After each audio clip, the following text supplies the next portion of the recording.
quando eu recebo lá no e-mail, eu consigo ver quem estava presente na reunião, e aí eu não preciso que vocês digitem chamada e tal, essas coisas.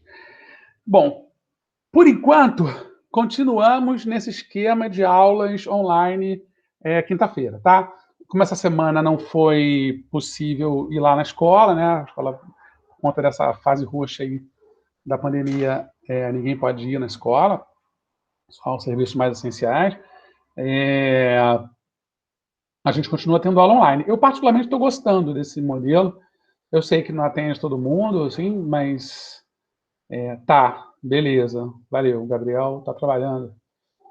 Rala, Gabriel, rala, a galera está trabalhando, né? Enfim, então também não poderia nem ir à aula, né, se fosse presencial. Então é isso que eu estou dizendo, assim, de alguma maneira a gente consegue chegar onde vocês estão, né, em casa. Isso me conforta, assim, acho que a gente consegue. Claro que na aula está mais divertido, tem mais bagunça, a gente conversa, se conhece e tal. Vocês, infelizmente, quase não tiveram a oportunidade de ficar nem amigos, né? Porque o primeiro ano de vocês em sala de aula durou 2 meses. Quando está começando aquela coisa de um trocar celular, telefone com o outro, ganhar alguma intimidade, pum, veio a pandemia, derrubou geral, e aí vocês estão aí nessa brincadeira, né, sem graça há mais de um ano. Vocês não, né, todos nós. É... mas, de uma certa maneira, a gente está começando a entender esse convívio, e eu acho que esse é um dado positivo, né? Eu tenho visto muita coisa na internet, acompanhado muito canal, tem muita coisa idiota, muita coisa irritante, mas tem muita coisa séria, tem muita coisa interessante, tem muita discussão sobre o mundo contemporâneo. Eu vou falar de mitologia hoje com vocês, começar essa nossa trajetória aqui para um universo da mitologia e tal. E acho que nesse mundo de hoje, a gente está vivendo um mundo em que a ideia de mito é uma ideia muito presente, né? Pô, a gente tem um presidente que o povo chama de mito, né? Os caras chamam de mito, assim, é uma outra perspectiva, mas não afasta essa lógica é, da antiguidade, né? Essa lógica de que tem alguém que é o salvador, de alguém. Quando a gente vai para o futebol, né, tem figuras mitológicas como Garrincha, Pelé, tal. Ainda mais quando eles ficam velhos ou morrem ou não são parte de um mundo em que as coisas foram gravadas, filmadas.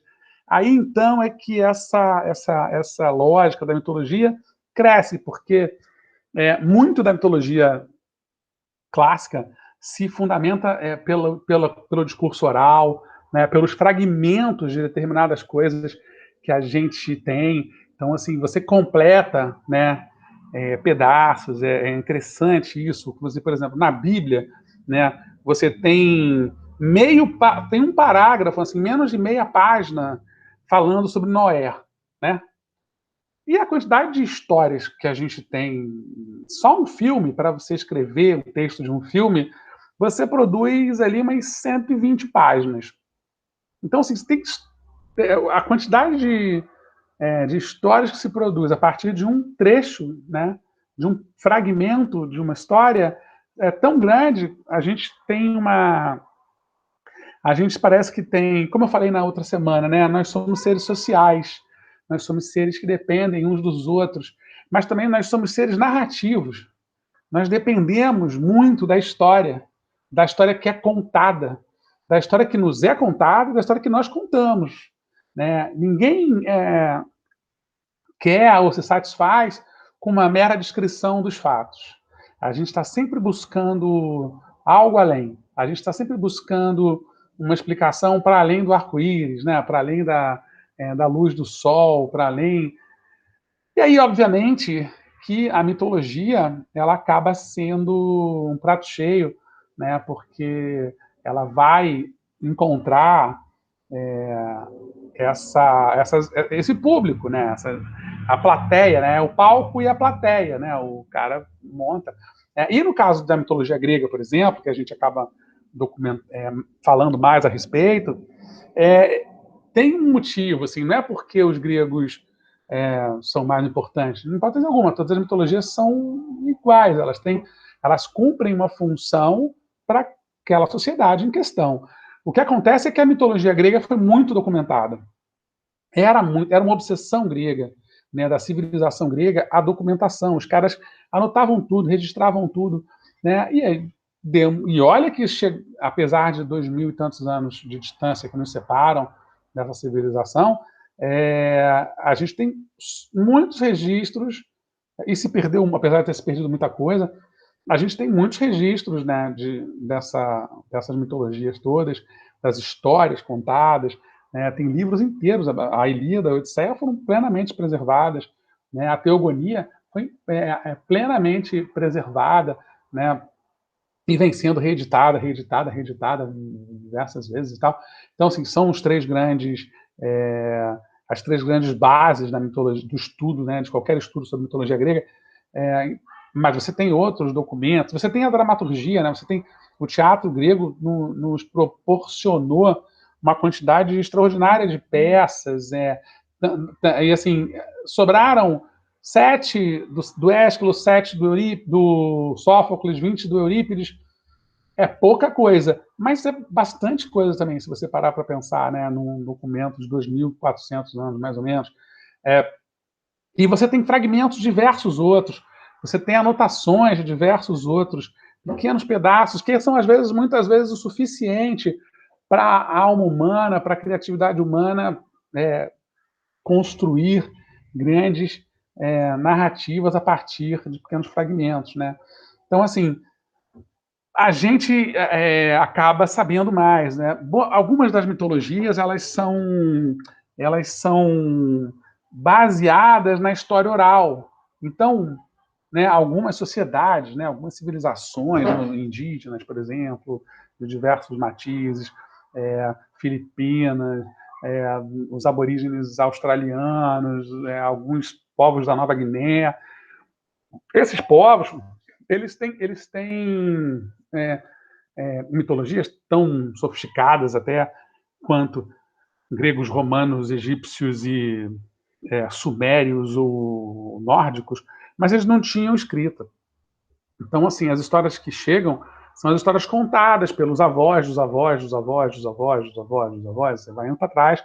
E é claro que toda história que é contada, ela muda um pouco, né?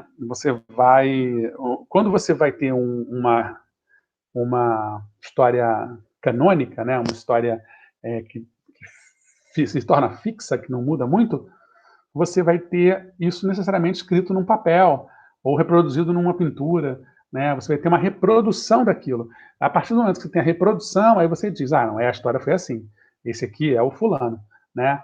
Por isso que muitos heróis do século XIX, heróis modernos, né, como Napoleão, o nosso Dom Pedro aqui primeiro, eles acabavam sendo retratados de forma idealizada e não de forma real, né?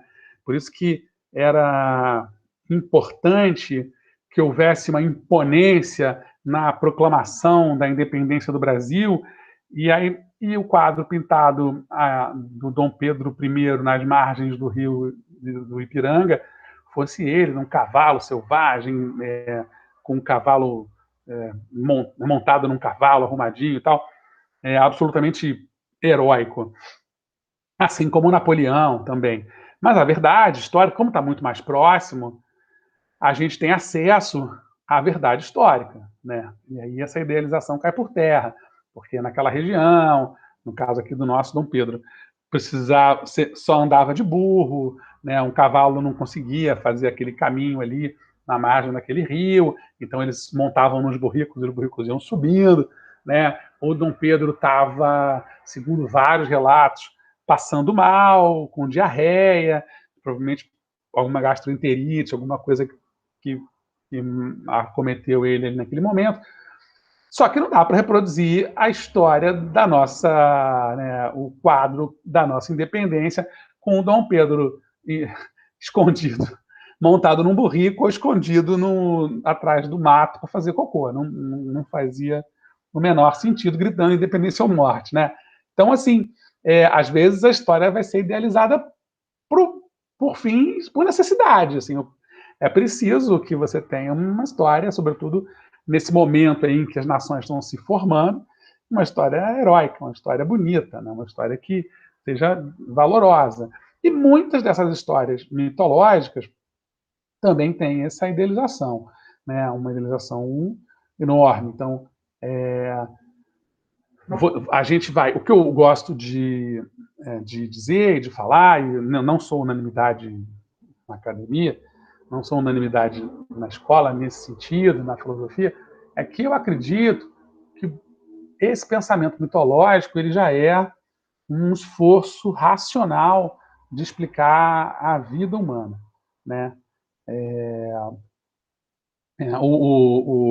Quando eu penso, né, entender, por exemplo, a religião, né, porque a mitologia, hoje em dia a gente reconhece ela como histórias, assim, que estão ali no nosso cotidiano, pela história em quadrinho, pelo cinema, né?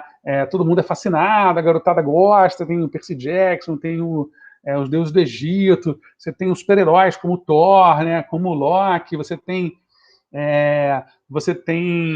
personalidades, né, um culto à personalidade que é um culto de pessoas muito importantes, de pessoas muito, muito significativas em determinado momento na sociedade. O próprio Super-Homem, que é um personagem 100% fictício, não inspirado especificamente em nenhum deus grego ou romano, de qualquer outra mitologia, mas que é uma espécie de deus na Terra, né? Que é um homem com poderes divinos, né? Que pode fazer o que bem entender. O cara consegue até voltar à órbita da Terra, se ele quiser. Então, você dá para essa figura características muito sobre-humanas, né? Naturalmente, você pensa nos deuses gregos e nos deuses nórdicos e tal, quando pensa no super-homem. Mas essas coisas estão muito presentes na nossa vida hoje. Só que a gente tem a dimensão do quanto isso é fantasioso, né? 3.000 anos atrás, ou lá, 4.000 anos atrás, lá na Suméria, não havia essa dimensão de nada fantasioso nesse sentido. Você não tinha essa dimensão, você tinha a dimensão possível de construção da ideia de uma sociedade, ela só existia ali. Por que aquela civilização se formou?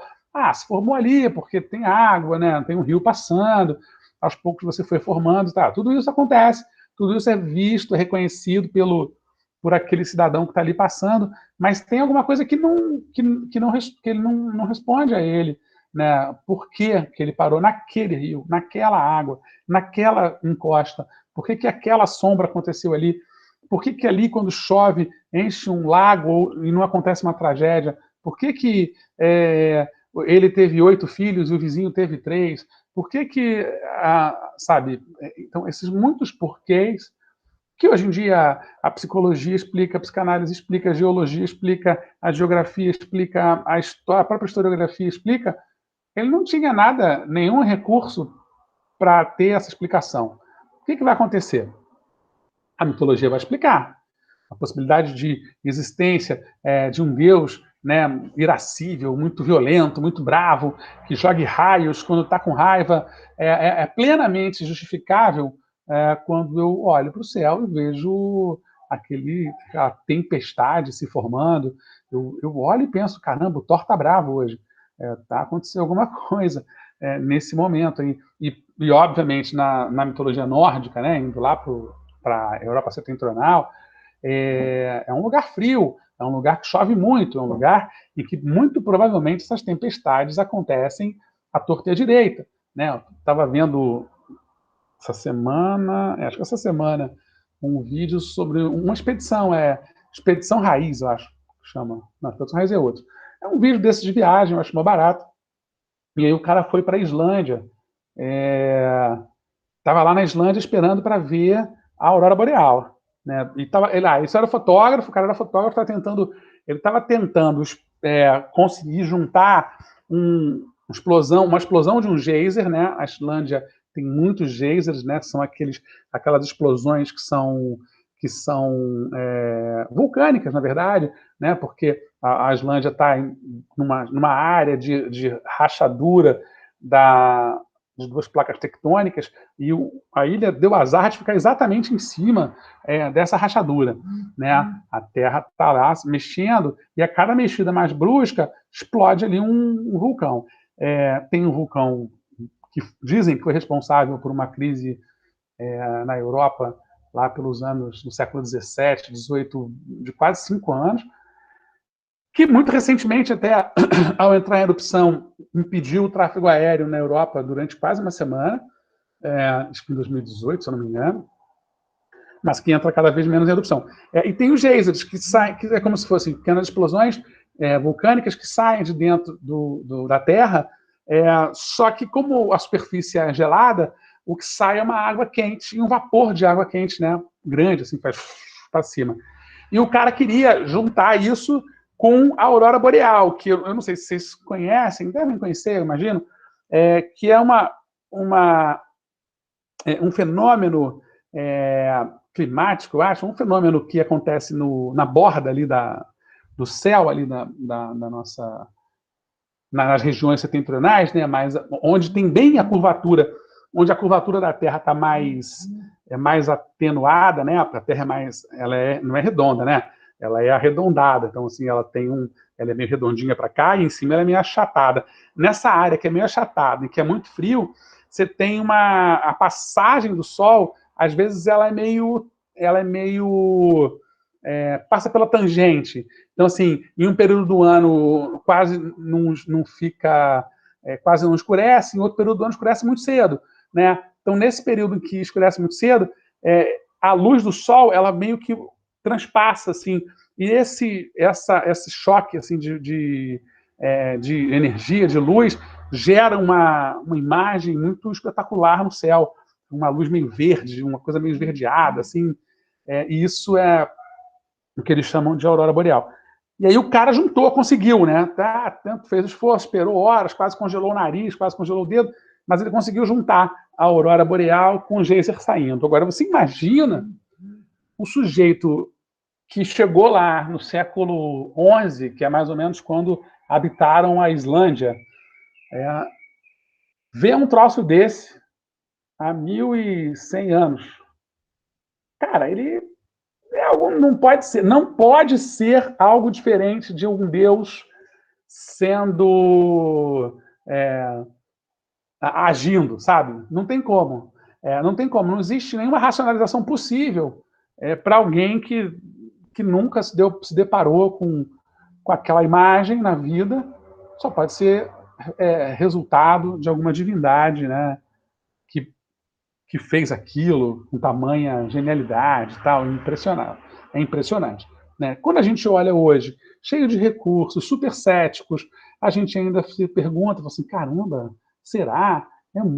É muito incrível, né? Para não ser algo, uma ação meio divina, assim, e tal, enfim. Né? Então, com raras exceções, né, a exemplo da tribo amazônica dos Piranhã, que recentemente foi descoberta, né? Recentemente nos anos 90, né? Toda a cultura humana desenvolveu uma mitologia própria para explicar suas origens e conseguir entender os fenômenos observados no mundo natural. A palavra mitologia vem do grego mitos, significando história, e logia, que significa conhecimento. Lembra da história da filosofia? Philos mais Sofia, né, que é amor e sabedoria, se junta, dá amor e sabedoria, a filosofia.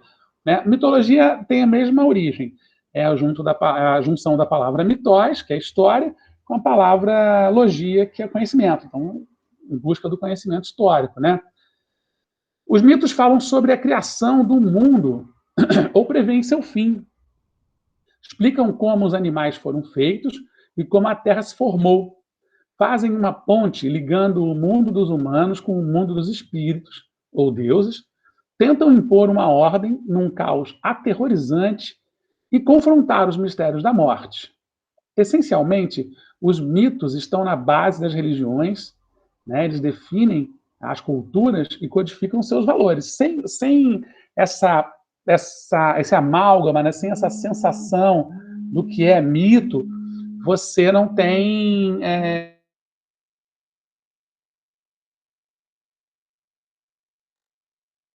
fé, que você acredita em tudo, ela tem um componente associado a essa lógica do mito. Tá?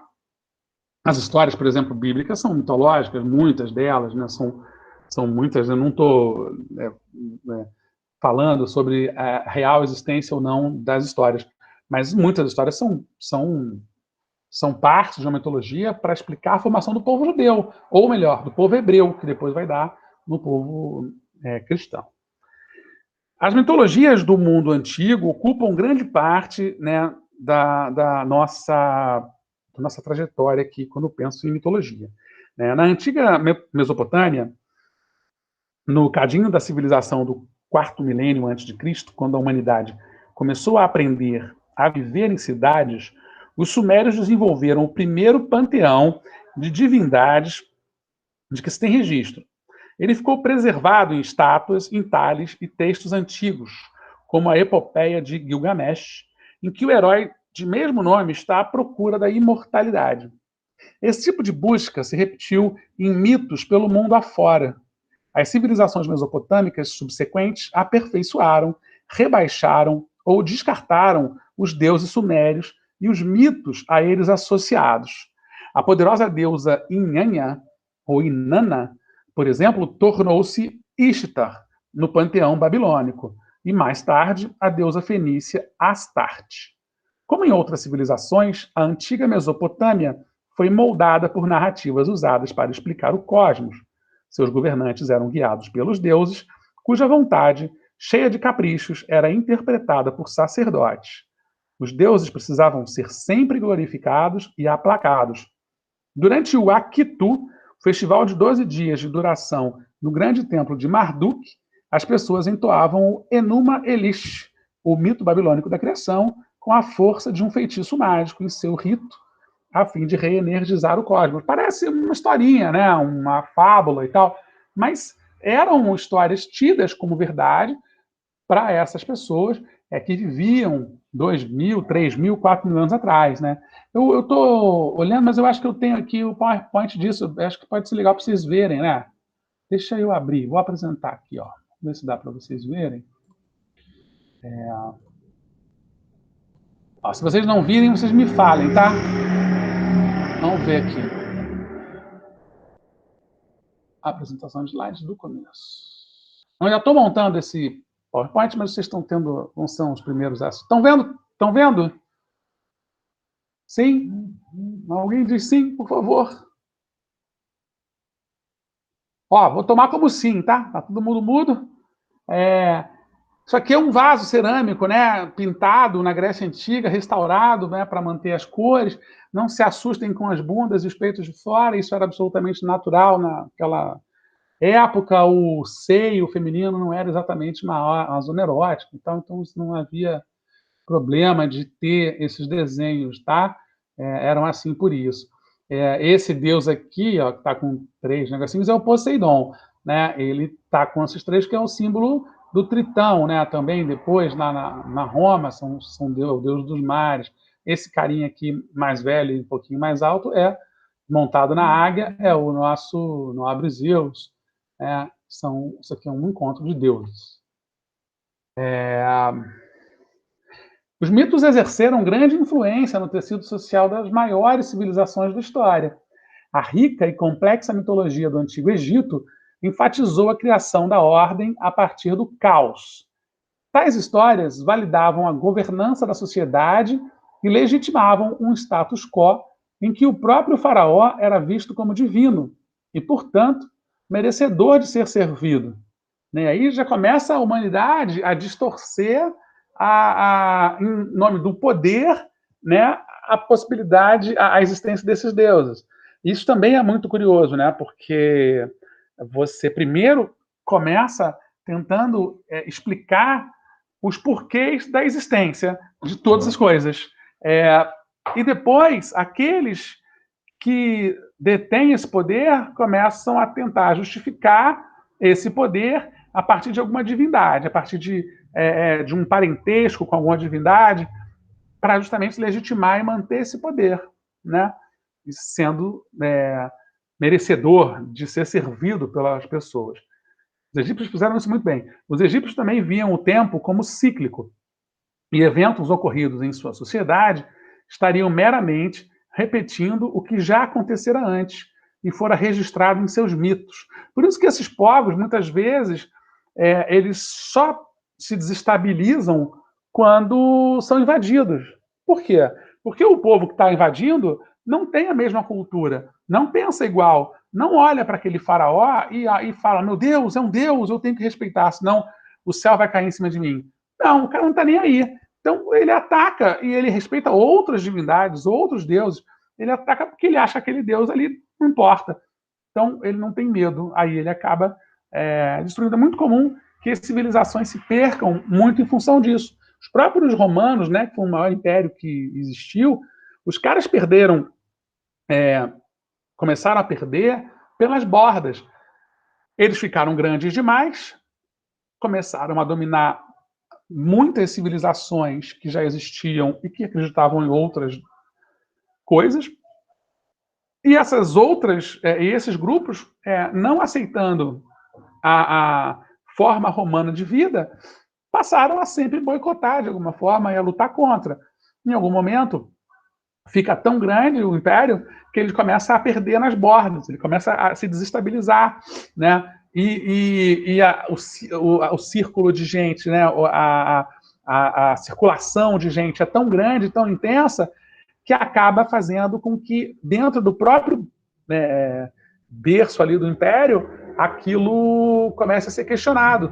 Você começa a ter gente com todas as crenças, com todos os grupos, de todos os matizes religiosos, né? O próprio cristianismo vai se valer disso. Ele vai começar a se desenvolver e a crescer, e ele se torna a religião oficial do Império Romano, já no final do Império, né, lá pelos 400, ganhando um poder, né, que até então não existia. 400 anos antes mataram Jesus, botaram ele na cruz lá. Né? Então você tem essa transição.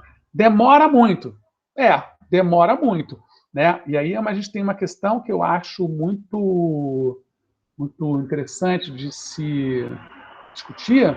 Vou interromper aqui um minutinho para a gente, porque eu quero falar disso. E aí a gente tem uma questão que eu acho muito interessante de se discutir, que é justamente a noção de tempo. Né? A percepção do tempo é uma discussão absolutamente dada à filosofia, importante demais para a gente pensar,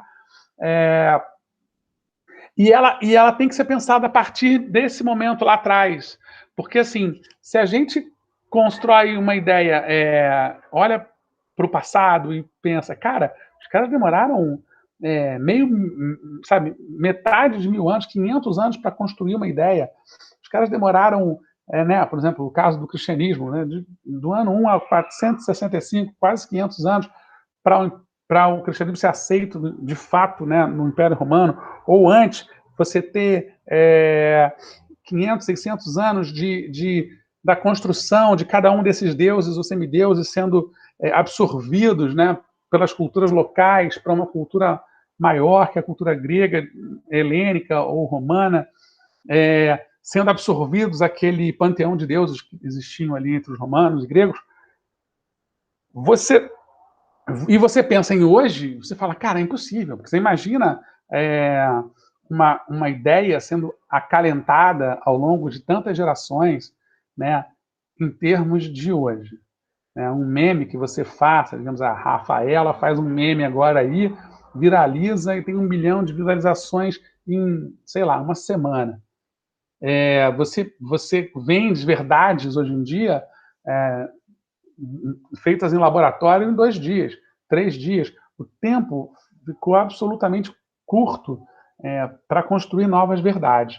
Então, assim, a ideia de verdade, que é uma ideia fundamental para a filosofia, né, é uma ideia que também se altera com o tempo, né, porque para eu atingir uma determinada verdade, para eu atingir um determinado conceito de verdade, do que é o certo, lá, na verdade, do século XVIII, XIX, era ciência, pura e simples. Eram as descobertas feitas pela ciência. Né? Essa verdade científica não tinha valor nenhum antes. Não tinha valor nenhum na Idade Média, não tinha valor nenhum na Antiguidade.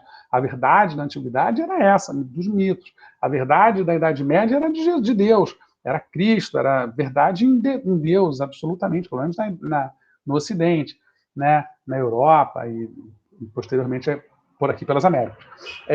A verdade da era moderna, do começo da era contemporânea, era a ciência, e em certo sentido ainda é, mas essa verdade de hoje ela está muito atrelada à tecnologia, inclusive a discussão do que é essa verdade, né? De qual é o valor dessa verdade, na medida em que a gente vive permanentemente um embate, né, pelas redes sociais, principalmente, dessas verdades, né?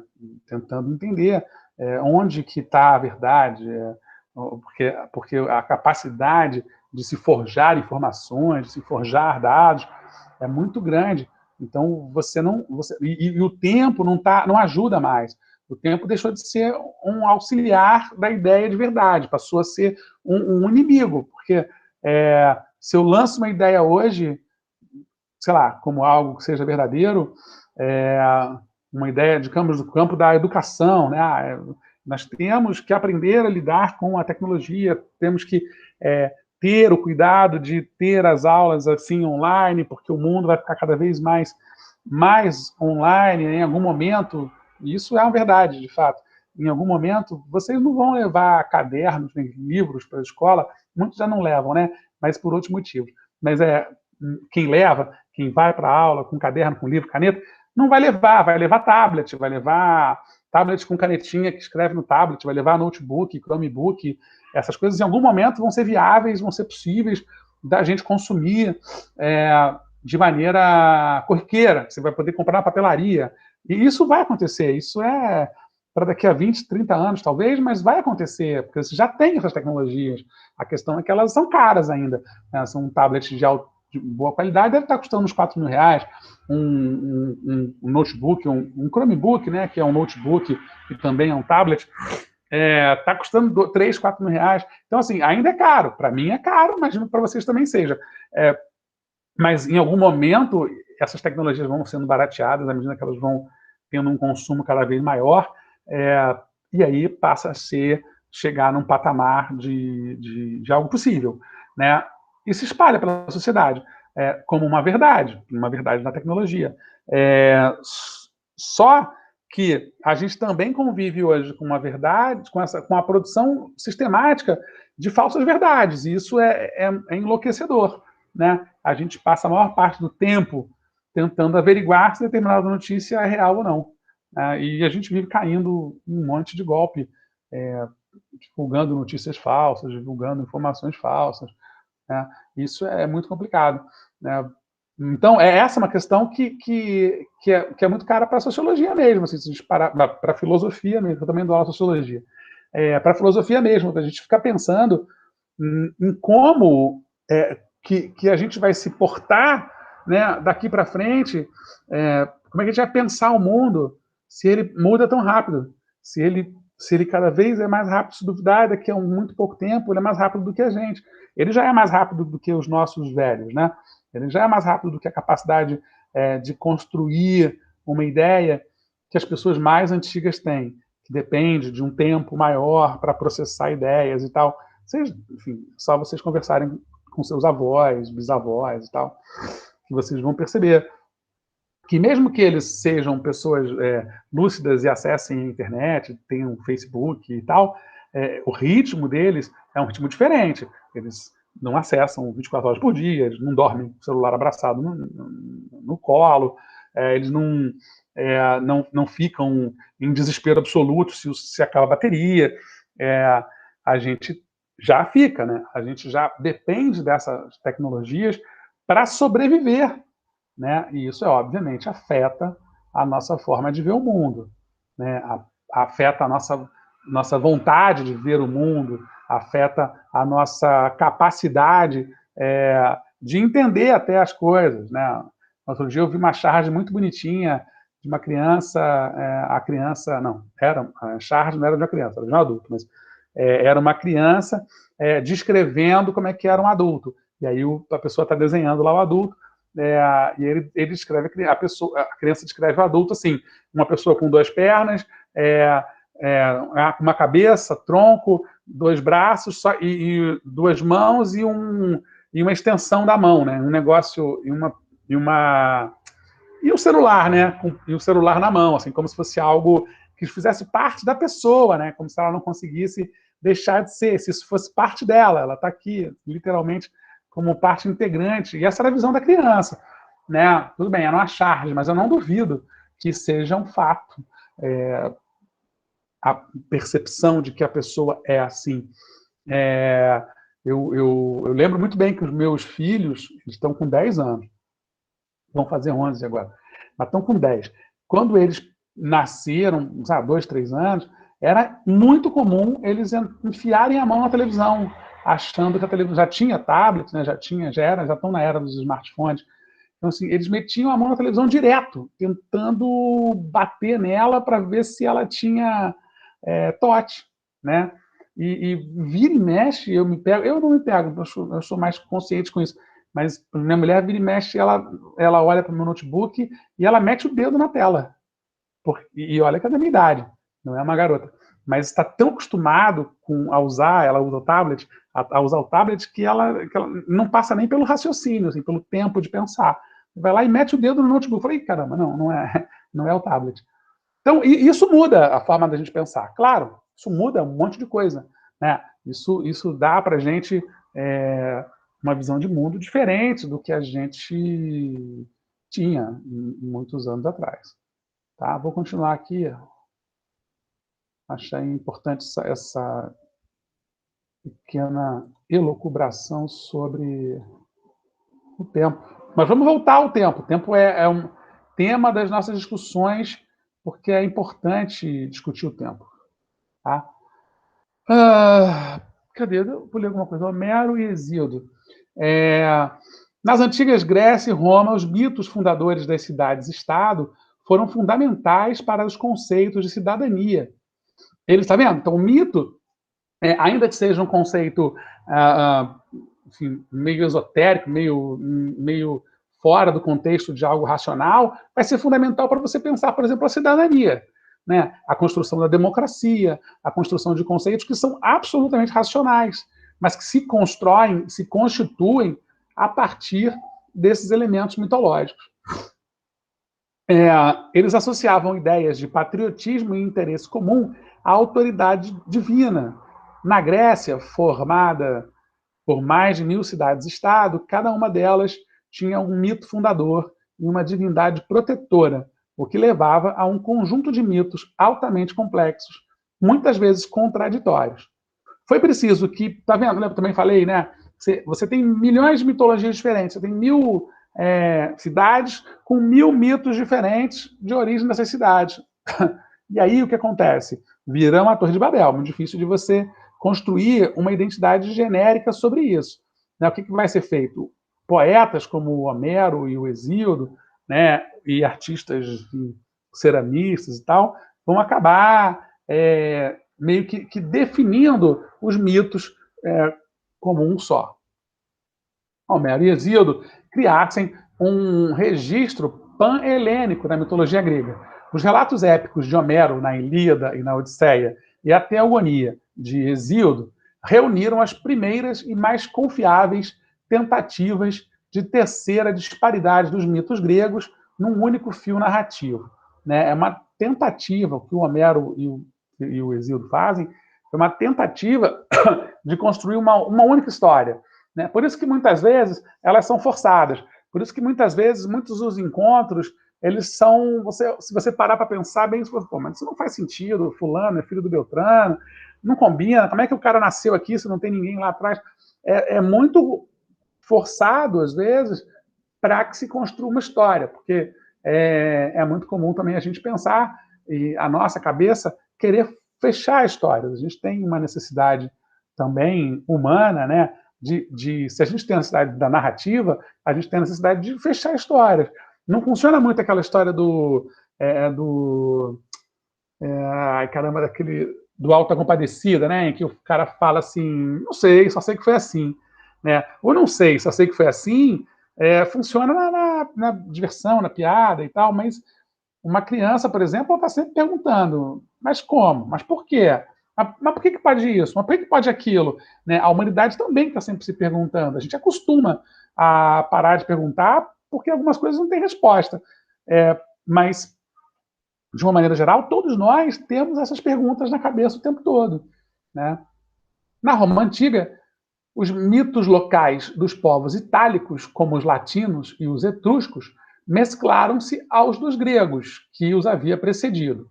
O poeta Virgílio compôs um mito fundador para Roma, a Eneida, que conscientemente modelado segundo os épicos de Homero, que é a história do Enéas, que é um herói troiano, que faz uma espécie de Odisseia, né, um pouco plagiado mesmo na Odisseia do Homero, para chegar até a Itália e fundar a Itália junto lá com Rômulo e o Remo. O Ovídio recontou a narrativa de muitos mitos gregos na Metamorfoses e registrou os mitos em uma série de divindades puramente romanas no poema sobre o ano religioso Fasti. Isso aqui fez com que muitos mitos gregos ganhassem nomes romanos. Então, quando você ouve falar de Júpiter, Mercúrio, Vênus, Marte, você está se referindo a deuses que eram gregos originalmente. Né? Você está se referindo a Zeus como Júpiter, você está se referindo a Afrodite como Vênus, você está se referindo a uma série de... Esses planetas todos que a gente conhece eram deuses gregos que tinham seus nomes gregos. Né? Hércules, por exemplo, também ganha outro nome. Na Grécia, ele era Heracles, na verdade, e em Roma vira Hércules. Tá? Os romanos enriqueceram a mistura, acrescentando divindades da Frígia, do Egito e da Síria. A linha entre literatura, mito e narrativa folclórica é difusa. Muitos mitos foram preservados como obras literárias. As populares histórias do rei Arthur têm suas raízes no mito céltico, enquanto a Ramayana e o Mahabharata, que fazem parte, ou Mahabharata, não sei como é que pronuncia, que fazem parte da mitologia hindu, são obras-primas consagradas da poesia épica. Nas sociedades pré-letradas, os mitos eram narrados e passados adiante oralmente. O registro escrito de um mito dependia da sorte, o que provavelmente levou ao desaparecimento de grande quantidade de mitologias. Mesmo nas sociedades letradas, como a nórdica da era viking, alguns mitos sobreviveram por meio de uma única fonte. Caso os manuscritos dos poemas mitológicos conhecidos como a Edda tivessem sido destruídos, saberíamos tão pouco sobre a mitologia nórdica quanto sabemos sobre os mitos dos antigos bretões, que são os povos originários ali da Inglaterra. Né? Por isso eram os anglos e os bretões. Né? Esses dois povos não tinham escrita. Né? Então você tem referências a esses povos vindas dos romanos, quando invadiram lá a região, dos vikings, né? E dos primeiros reis cristãos que escreviam ali e tal, tiveram essa capacidade de registrar no papel e tal essas informações todas. Vários povos tribais, como os Dogons do Mali, os Baigas da Índia, os Cópias das Ilhas Salomão e Fugaos das Filipinas, ainda vivem num mundo imerso no que alguém de fora chamaria de mitos. Nessas sociedades, a tradição oral é notavelmente duradoura, conforme comprovado pelos dreamings dos aborígenes australianos, pelos mitos do Dema, que são espíritos da criação entre os povos Marindim-Anim da Nova Guiné, ou pelos cânticos eloquentes dos índios navarros da América do Norte. Porém, muitos desses mitos não chegaram até nós por serem secretos ou por ainda não terem sido reunidos ou traduzidos, ou porque se perderam, já que a exposição a forasteiros levou ao ataque e à destruição das culturas nativas. A mitologia é o território da imaginação poética e as histórias contadas individualmente pelas culturas são expressão profunda do impulso criativo. No entanto, os mitos são mais do que simples histórias. São as histórias que as culturas contam para si mesmas sobre os grandes mistérios que intrigam e confundem a todos, questões relativas ao nascimento e à morte e a tudo o que se passa entre esses dois eventos. Até hoje, os mitos continuam sendo baluartes da tradição e como guia moral e espiritual de povos pelo mundo afora, né? Diz lá o Carl C. Lewis, que é o autor das Crônicas de Nárnia, talvez vocês tenham lido ou visto o filme.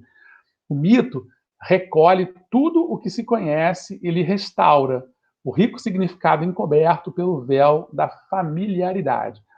O mito serve para isso, né? Eu tinha falado lá no começo,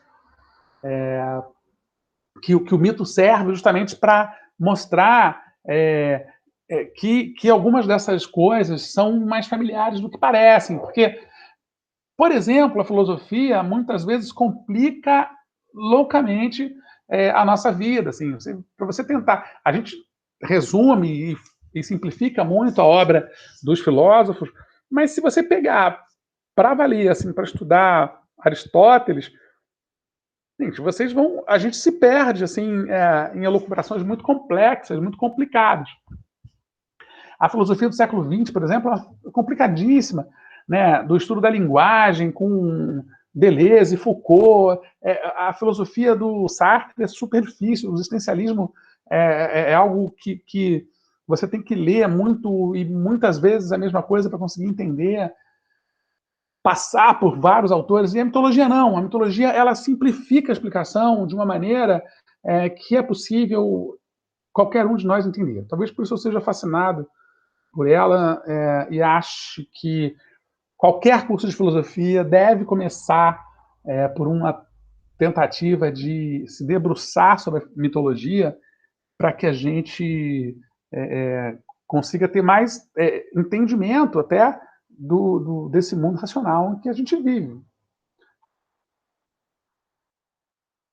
Bom, aí temos eu achei num livro, estamos quase acabando, mas eu achei num livro essa linha do tempo. Ficou meio tortinho por isso, porque eu não consegui fotografar direito essa imagem, mas acho que dá para todo mundo ver. 1200 a.C., né, Idade do Bronze, queda dos reinos Egeu e Mediterrâneo, Troia é destruída pela guerra, né? Supostamente, esse período aqui é o da Guerra de Troia. Eu falei numa outra aula, eu estou lendo um livro chamado Deus, uma História Humana, eu acho que é isso. Deixa eu ver aqui. Eu comecei a tentar mexer nele, mas depois eu vou fazer um resumão desse livro para a galera, porque é um livro que está no e-book, e aí, cara, é muito ruim de ficar mexendo. Cadê? Só um segundo, gente, deixa eu achar. Não, layout. É muito ruim de ficar mexendo no e-book, indo e voltando, sabe? Ele é ótimo para ler, mas para você fazer idas e voltas nele, que nem um livro tradicional, é complicado. E eu empaquei com o nome do livro. Eu sei que é Deus, uma História Humana. Isso, é só isso mesmo. Eu estava já agoniado. Fiz várias anotações, fiz vários destaques, mas não consigo voltar. Demoro horas para ir para um lado e ir para o outro. Não sei se alguém tem e-book, eu já leu pelo celular, também pode ser lido, né? E é bom, até às vezes até melhor, porque tem cor e tal. Mas eu realmente achei, foi a primeira vez que eu fui tentar usar o e-book para dar aula e me atrapalhei, então eu desisti de usar. Mas lá no livro, nesse Deus, uma Aventura Humana, o cara fala de uma primeira referência a algum tipo de culto, né, sagrado, de divino, né, que pensa algum tipo de divindade, numa pintura que acharam numa caverna no finalzinho do século passado, de 41 mil anos. Ou seja, lá no Paleolítico, quando a gente sequer tinha ideia de que essas pessoas não eram simplesmente coletores e caçadores, né? Porque se eles já adoravam algum tipo de divindade, eles não eram somente caçadores e coletores, eles tinham algum tipo de sofisticação intelectual para já pensar a possibilidade de uma vida extra-humana, tá? Então, essa linha do tempo iria lá para trás, né? Muito mais. Aí, em 800 a.C., quer dizer, olha só o tempo, mais uma vez, afetando as nossas vidas. 400 anos depois dessa que teria sido a Guerra de Troia mais famosa. Os poemas épicos de Homero, Ilíada e Odisseia figuram entre as obras mais antigas da literatura ocidental que sobreviveram aos tempos. 100 anos depois, em 700 a.C., a Teogonia de Hesíodo rastreia as origens e as genealogias de uma vasta gama de divindades gregas. Eu vou ler, na próxima aula, acho que eu vou ler um trechinho da Teogonia, eu tenho aqui, pra vocês verem como é complicado, só para mostrar para vocês. Aqui, ó, Teogonia do. Não sei se dá para ver, eu acho que dá. É um livro interessante, mas as frases às vezes são complicadíssimas de entender, sabe? Fica. É doido, assim. Enfim, mas eu vou trazer aqui para dar uma lida com vocês. Eu tenho até um negócio até chique, tem um marcador de página preso nele aqui, ó. Ó, que legal. Enfim.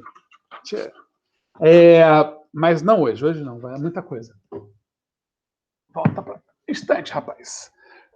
Aí em 500 a.C., não, em 600, os hinos homéricos de autor anônimo, né, são dedicados ao louvor de 33 deuses. Olha como começa a reduzir. Tinha lá centenas de deuses, então você começa ali, já em 600 a.C., tem 33 deuses mais importantes, né? E aí, 100 anos depois, em A Natureza, Heráclito discorre sobre ética, teologia e o universo. Heráclito é um dos filósofos pré-socráticos que a gente vai ver. Talvez vocês, como são do segundo ano, já tenham visto, mas eu vou ver de novo. Acho que não tem problema, acho que a filosofia sempre vai ter uma lógica e uma versão um pouco diferente, e é importante. Já vai transpor esses deuses para um universo aí sim racional, né? A própria lógica de entendimento desses deuses de uma maneira bem racional. 70 anos depois, o templo de Partenon é dedicado a deusa Atena e marca o apogeu da Grécia clássica. Esse período, entre 500 e 400, é considerado o século de Péricles, é o século de ouro da filosofia grega, do teatro grego, da democracia grega. 3 ditadores, né, eles chamam de tiranos, né, 3 tiranos gregos vão ser responsáveis, o Péricles e esqueci o nome dos outros 2, vão ser responsáveis por aquele período que a gente conhece como Era de Ouro clássica da filosofia grega e da democracia grega. Tá? Em 458 começam as encenações do Ésquilo, né, que é o primeiro dos grandes tragediógrafos que a gente conhece, e ele vai encenar a Orestia, que muita gente escreve como Oresteia, uma trilogia que reconta um ciclo de mitos sanguinolentos, né, na origem do povo grego. E aí lá, já mais perto dos 400, o Édipo Rei de Sófocles contrasta o destino e o livre-arbítrio numa história sinistra de assassinato e incesto. Na próxima aula eu conto a história, tanto da Orestia quanto do Édipo. Né? E a partir daí, ó, a gente vai vendo, né? As bacantes do Eurípides, o Xenofonte vai falar do rei Midas, né? E lá para 360 aparecem os diálogos de Platão, e ele vai falar da lendária cidade de Atlântida, vai falar do mito da caverna, que todo mundo conhece, e vai falar de um personagem de quem ele foi aluno, que é o Sócrates, nos diálogos socráticos. Tá? Vocês devem ter ouvido falar do Sócrates. O Sócrates nada escreveu, tudo que se escreve com o nome do Sócrates foi escrito pelo Platão, né? E pelo Xenofonte também, que também foi aluno dele. Enfim, aí você vai indo aqui e tal, em 146, finalmente, os romanos dominam a Grécia, anexam a Grécia, e a partir daí você tem uma perda enorme de identidade da civilização grega em nome dos romanos, né? Do Império Romano, né? Que ainda não estava ali crescendo. Tá? O poeta Hesíodo, da Grécia Antiga, pode muito bem ser um mito, né? Inclusive, pode até não ter existido, assim como dizem que o Homero também pode não ter existido, né? Porque não há muita evidência da existência desse senhor. As obras a ele atribuídas, né, poesias diversas, datadas do século XVIII, do século 8 e 7 a.C., podem ter sido apenas convenientemente reunidas. Dentre elas, inclui-se uma miscelânea de poemas contendo desde breves narrativas até genealogias que registram a ancestralidade heróica de famílias importantes. Portanto, é inegável a sua relevância para o estudo do pregresso das tradições e descoberta de origens. Os poemas genealógicos falam dos primórdios dos humanos, enquanto o foco da teogonia, a obra mais famosa de Hesíodo, é o nascimento dos deuses, sendo fonte de muito do que conhecemos sobre os mitos gregos. Hesíodo não era a única autoridade existente. Outros pensadores e escritores de orientação mais mística criaram uma tradição alternativa, né, órfica, em torno do mito de Orfeu, trovador e músico. Entretanto, em geral, e por bem mais de 2000 anos, é a versão dos acontecimentos míticos atribuídos a Hesíodo que tem prevalecido. Né? Então, pouco importa se ele existiu ou não existiu. Importa saber que essa obra ficou e ela é importante para a gente ter ideia de quem são os deuses, né? E como eles surgiram e tal. Uma espuma branca se formou onde a imortal pele tocou na água, em meio às ondas, uma bela donzela surgiu. Seria uma ideia do surgimento das mulheres. Depois eu falo dessas coisas todas. E os deuses gregos, os 12 mais importantes, o tal panteão dos 12 olímpicos, né, dos deuses que frequentavam lá o Olimpo, eram esses, Afrodite, Apolo, Ares, Artemísia, ou Ártemis, Atena, Deméter, Dionísio, Hefesto, Hera, Hermes, Poseidon e Zeus. O irmão dos Zeus, os três irmãos, né, Zeus, Poseidon e Ares, Hades, dividiram o mundo conhecido, né? O Hades não frequentava esses 12 olímpicos aqui, ele não fazia parte dessa pleiade de deuses, porque ele vivia nos subterrâneos, que lá na Idade Média vai servir para muita gente chamar de inferno, né? Mas não era o inferno, era o submundo, era o mundo dos mortos, era para onde iam os mortos, né? Os oceanos eram considerados um mundo, os subterrâneos eram considerados um mundo, porque as cavernas, né, lá onde eu falei aqui de 40 mil anos, né, onde se tem um primeiro desenho, né, eram considerados um mundo possível, um mundo de vida, né, e muitos dos gregos associavam aquele mundo cavernáculo, né, aquele mundo lá das cavernas, como o mundo dos mortos, onde viviam os mortos. Então, o mundo conhecido era esse. Zeus habitava ali o Olimpo, o céu. Poseidon tomava conta dos mares. E Hades tomava conta, que era o irmão mais velho, inclusive, tomava conta desse mundo, desse submundo. E a Terra sobrava para a gente. Os seres humanos viviam aqui, habitavam aqui e tinham responsabilidade para com esses deuses. Tá ficando por aqui, gente. Eu vou... Enfim, é isso. Tem muita coisa, não acaba nunca, na verdade. Se eu pudesse, eu ficava falando a aula aqui até a hora, até amanhã. Tal. A gente não ia ficando, adorei ter essa forte presença aqui de vocês. Só que eu vou ter que parar agora, porque 4 horas eu pego a outra turma 1014 e tem que dar uma descansada na voz. Senão não há garganta que aguente, né, ficar direto. Enfim, meninos, é isso. Eu vou parar por aqui. Espero que vocês